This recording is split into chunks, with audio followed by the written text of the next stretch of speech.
We're gotomath.com, working some calculus. We're down here at evaluating limits analytically. And there's 6.3, that's what we're looking for.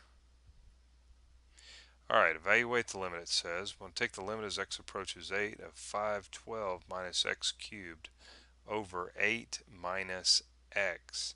So that's written kind of cockeyed, but we'll take care of that here shortly. Let's move over to the whiteboard and write this guy down. So we have the limit as x approaches 8, and we have 512 minus x cubed, and it's all over 8 minus x. Alright, so we do the direct substitution, plugging 8 directly in. We got 512 minus 8 cubed over 8 minus 8. Well, guess what? 8 cubed is 512, right? I hope so. And so we end up with 0 over 0, which means that we need to factor this thing, and we need to factor it, is what it basically means, and cancel out some like factors. However, if you notice how this thing is written, so that's going to confuse some students if they see that on a test they've never seen it. They're going to be like, oh my God, what do I do with that? Anyway, I tell you, this is what you do with it. We're going to rewrite this thing a couple times. I should probably write equals here because it's going to be equal to our original. This is what you do. Alright, factor a negative out. So we got to do these kind of little tricks every once in a while.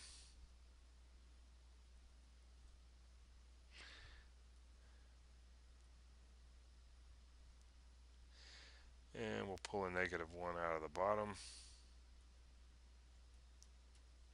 Now what we can do is rewrite this thing. Now we have a negative up here, a negative down here, and a negative over a negative is positive.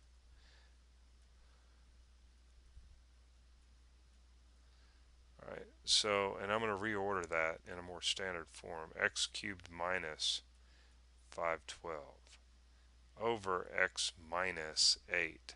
There you go. So now we can go ahead and factor, try factoring and canceling like terms. Well, this numerator up here, we'll write this down here, is that's 8 cubed. Okay, so this can be rewritten as x minus 8, and then we have x squared plus 8x, and then plus, and then we are going to square that, and that becomes 64. Alright, so that's how that can actually be factored out. Okay, now we're going to go ahead and rewrite, and we end up with x minus 8 times x squared plus 8x plus 64, and that's all over a long line x minus 8. So now we can see we can cancel out these x minus 8s, and I'm going to go ahead and rewrite this right down here. So we have the limit as x approaches 8 of x squared plus 8x plus 64, and now we can finally do our direct substitution. So we have 8 squared plus 8 times 8, and then plus 64. So this looks like 64 times 3, whatever the heck that is, right? 64 times 3, what is that? 180 is a 192. Okay. Alright, so 190, 192. So once again, we did direct substitution. We ended up getting 0 over 0. So that means a red flag that we need to try to factor if we can, and cancel out like factors. Now this one here was kind of tricky.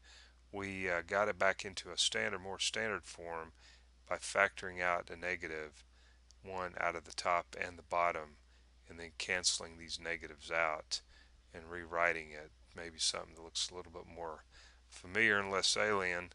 And then of course this guy right here, you needed to remember how to factor the difference of two cubes. So 192, I sure hope that's it. Click the answer there and we get 192. Okay, I can't scroll the screen down until I hit that. Opens up a hidden table in there, and then I can finally scroll down.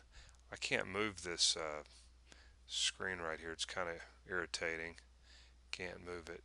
I guess if I want to buy the $300 version of TechSmith, I can move it. Whatever. Okay.